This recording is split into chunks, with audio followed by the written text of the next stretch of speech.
बाळ 4-5 वर्षाचं झालंय आणि अजूनही रात्री ते अंथरूण ओलं करतं.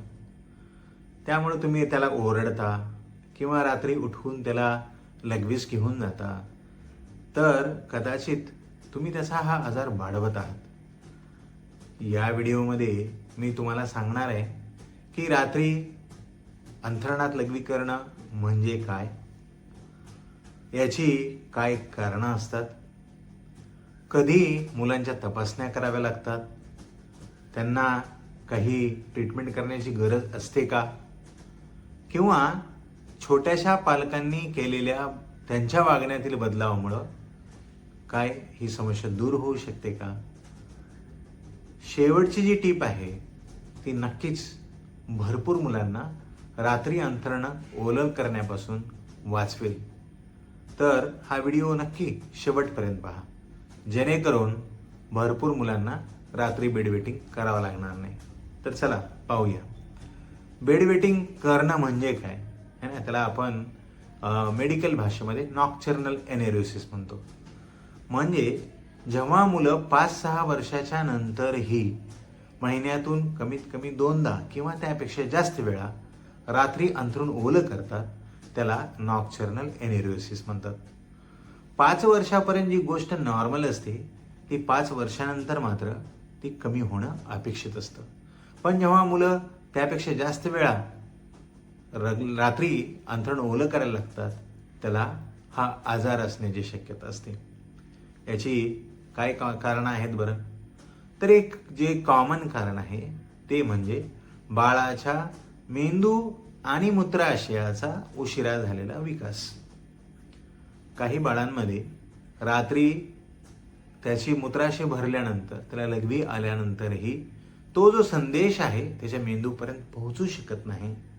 त्यामुळं मुलांना रात्री लघवी आल्याचं समजत नाही आणि ती मुलं रात्री बेड वेट करत असतात. हे एक कॉमन कारण आहे. दुसरे काय कारण असू शकतात. जर एखाद्या मुलाला बद्धकोष्ठता असेल, त्याला कॉन्स्टिपेशन असेल, त्याचं जर बॉवेल डेली साफ होत नसेल, तर आपलं जे पेल्विस आहे त्या पेल्विसमध्ये युरिनरी ब्लॅडर आणि रेक्टम म्हणजे जी मोठी आतडी आहे ती एकच कॉमन स्पेस शेअर करत असते. त्यामुळे जर बद्धकोष्ठता असेल तर ब्लॅडरवर प्रेशर येतं, ब्लॅडरची कॅपॅसिटी कमी होते आणि मुलांना लवकर लघवीला जायला लागतं. तिसरं काय कारण असतं. तिसरं म्हणजे त्याची जो मूत्राशय आहे त्याचा विकास झालेला नाही आहे, त्याची साईज छोटी आहे, त्यामुळं हे मुलं परत लघवी करतात. चौथं कारण काय असू शकतं. तर मुलांना जर काही आजार असेल, जसे की युरिनरी ट्रॅक्ट इन्फेक्शन्स असतील, तर या इन्फेक्शन्समुळे सुद्धा बऱ्याच वेळेस परत लघवी येण्याची शक्यता असते. पाचवं आणि जे रेअर कारण आहे ते म्हणजे न्यूरोलॉजिकल. एखाद्या वेळेस जर त्याला काही त्याच्या ज्या नसा असतात, जे कनेक्शन्स असतात मेंदू आणि मूत्राशयाचे, हे जर कमजोर असतील तर मूत्राशयावरती कंट्रोल नाही राहिल्यामुळं बाळांना लघवी होऊ शकते. पण यातले कॉमन कारण कोणतं आहे. सगळ्यात कॉमन कारण म्हणजे मूत्राशय आणि मेंदूचा झालेला उशिरा विकास. त्यामुळं मूत्राशयाकडून जो मिळालेला संदेश आहे मेंदूकडे वेळेवर न पोहोचणे आणि बाळाला रात्री सू होणे, हे सगळ्यात जास्त कॉमन कारण आहे. मुलांना काही तपासणी करण्याची गरज आहे का. जर मुलांना हा त्रास दिवसाही होत असेल, दिवसाही लवकर जर लघवीला जावं लागत असेल, किंवा लघवीस जळजळ होत असेल, किंवा युरिनरी ट्रॅक्ट इन्फेक्शन्स परत होत असतील, तर मात्र या मुलाच्या तपासण्या करण्याची गरज असते. कधी आपण ट्रीटमेंट करावी. सर्वात पहिले तर पालकांना जो त्यांच्या वागण्यातील बदल केल्याने बऱ्याच वेळेस मुलाचा हा आजार कमी होतो. त्यामुळं साधारणतः ह्या मुलांना ट्रीटमेंट करण्याची गरज नाही पडत. काय करायला पाहिजे की साधारणतः ज्या पालकांची मुलं अशा प्रकारे बेडवेटिंग करतात, तेव्हा पालकांचा जो पहिला रिस्पॉन्स असतो तो म्हणजे मुलांवर ओरडणे, त्याचा अपमान करणे. घरात कोणी जर नातेवाईक आले असतील, कोणी मित्रमंडळी आली असतील, तर त्याच्यासमोर त्याला सांगणे, त्याला त्याचा अपमान करणे, म्हणणे की हा एवढा मोठा झाला आहे, एवढी मोठी झाली आहे आणि अजूनही रात्री सू करते, रात्री बेड वेटिंग करते, असं केल्याने मुलांच्या जे सायकोलॉजी आहे ती डिस्टर्ब होते, त्यांना मानसिक ताण येतो आणि हा मानसिक ताण हे एक प्रमुख कारण बनून जातं. तसेच घरामध्ये होत असलेली आई वडिलांची भांडणं किंवा कशाही प्रकारचा जो घरातला जो ताण आहे तो मुलांना त्यांच्या रात्रीच्या बेड वेटिंगसाठी कारण ठरू शकतो. तर सर्वात पहिले हे लक्षात घ्या की माणूस हा स्तुतीप्रिय प्राणी आहे. कोणालाही आपली केलेली निंदा किंवा आपली कमजोरी ही सर्वांसमक्ष आणण्याची इच्छा नसते. सर्वांना स्तुती पाहिजे असते. त्यामुळे पालकांनी सर्वात पहिले हे लक्षात घेणं गरजेचं आहे की मुलांचा अपमान करू नका, त्यांच्यावर ओरडू नका. हे समजून घ्या की मुलं हे काही मुद्दामून करत नाहीत, ही काही त्यांना लागलेली वाईट सवय नाही किंवा हा काही फार मोठा आजार पण नाही, पण ही एक नॉर्मल डिले झालेली एक फिजिओलॉजी आहे. यामध्ये मुलांना सहकार्य करण्याची, त्यांना समजून घेण्याची आणि त्यांच्या सोबत उभं राहण्याची गरज असते. सर्वात पहिले पालकांनी काय करायला पाहिजे, जेव्हा मुलांना असा त्रास असतो तेव्हा पालकांनी मुलांना रिअश्युअर केलं पाहिजे, सांगितलं पाहिजे की तू आणि मी आपण दोघं मिळून ह्या समस्येवरती आपण मात करू. जेव्हा तुम्ही मुलांसोबत टीम बनवाल तेव्हा त्याला सिक्युअर वाटेल, त्याला जेव्हा तुम्ही एक सपोर्टिव्ह एन्व्हायरमेंट द्याल तेव्हा तो जिंकण्यासाठी तयार होईल. त्यामुळे सर्वात पहिले टीम बनवा, तुम्ही आणि तुमचं बाळ.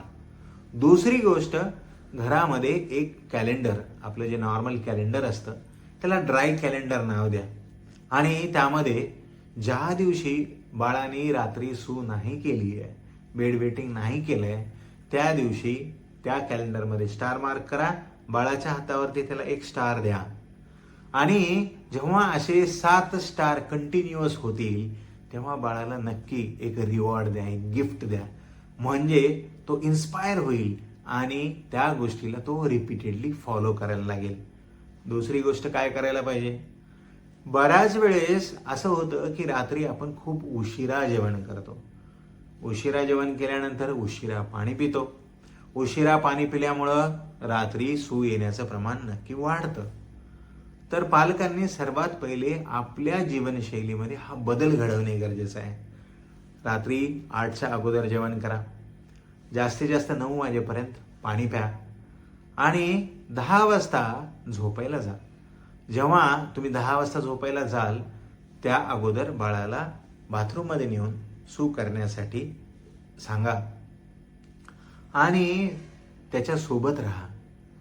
जर एवढा बदल केला तर 90% मुलांचा हा आजार काही महिन्यामध्येच बंद होऊन जातो. दुसरं काय करा, जर बाळाने तरीही रात्री अंथरण ओलं केलं असेल तर सकाळी त्याच्यावर ओरडू नका.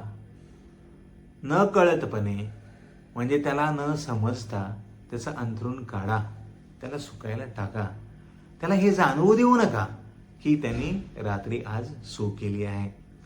आणि त्याला जेव्हा अशा प्रकारचा सपोर्ट मिळेल तेव्हा तो मानसिकदृष्ट्या तंदुरुस्त होईल, त्याचा ब्रेनचा, मेंदूचा चांगला विकास होईल आणि बघता बघता काही दिवसांमध्येच त्याचा जो रात्री ड्राय राहण्याचं प्रमाण आहे ते वाढत जाईल.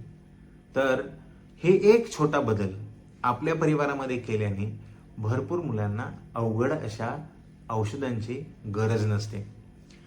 कोणाला औषधांची गरज असते, जर हे सगळे उपाय केल्यानंतरही जर फरक पडत नसेल, बाळाला तरी पण रात्री खूप जास्त सू होत असेल तर आपल्या डॉक्टरांना दाखवा आणि योग्य तो उपचार घ्या. जी काही ट्रीटमेंट आहे फक्त डॉक्टरांच्या सल्ल्यानेच घ्या. कोणीही सांगितलंय म्हणून व्हॉट्सॲपची किंवा सोशल मीडियाची ट्रीटमेंट घेऊ नका. अशा प्रकारची औषधं घेणं धोकादायक असतं. जर तुमच्या ओळखीच्या कोणत्या मुलांना असा त्रास असेल तर हा व्हिडिओ त्यांच्यापर्यंत नक्की पोहोचवा. कंटेंट आवडलं असेल तर त्याला लाईक करा, सबस्क्राईब करा, जेणेकरून अशा प्रकारची जी वैद्यकीय माहिती आहे तुमच्यापर्यंत आम्ही परत परत घेऊन येऊ. नमस्कार, धन्यवाद. मी डॉक्टर संतोष माद्रेवार. पुन्हा भेटू पुढच्या व्हिडिओमध्ये.